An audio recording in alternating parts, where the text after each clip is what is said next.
أهلا بيكم في أول حلقة من قناتي الجديدة خلف الشاشة.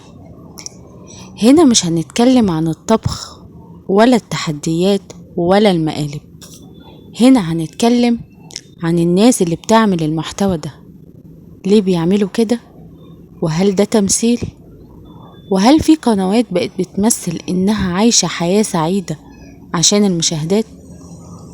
هل كل حاجة بتحصل قدام الكاميرا حقيقية؟ وإيه هي سر الشهرة في اليوتيوب؟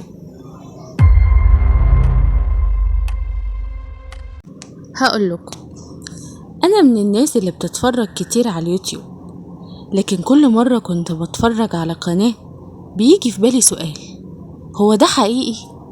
هو في حد بيعيش كده بجد كل يوم؟ طيب ليه القنوات العائلية هي اللي بقت ترند؟ ليه أطفال بيتكلموا قد الكبار؟ ليه الناس بتقلد بعض؟ وده خلاني أقول لازم حد يتكلم بصدق عن اللي بيحصل من ورا الكاميرا.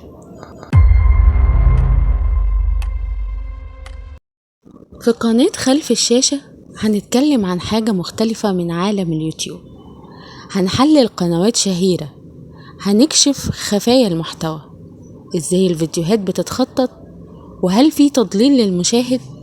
هنتكلم عن صراعات ودراما اليوتيوبرز، وهل دي حقيقة ولا تمثيل، وهندي نصايح لأي حد عايز يبدأ قناته من غير ما يقع في نفس أخطاء اللي سبقوا.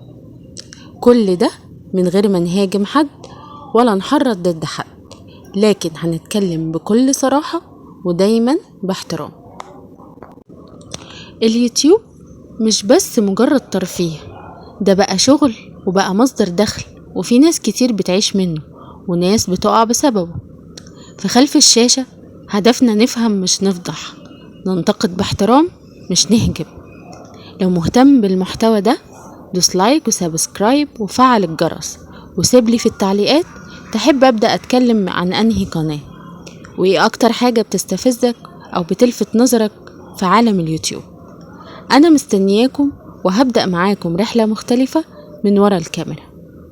انتظرونا في حلقات قوية جدا من خلف الشاشة.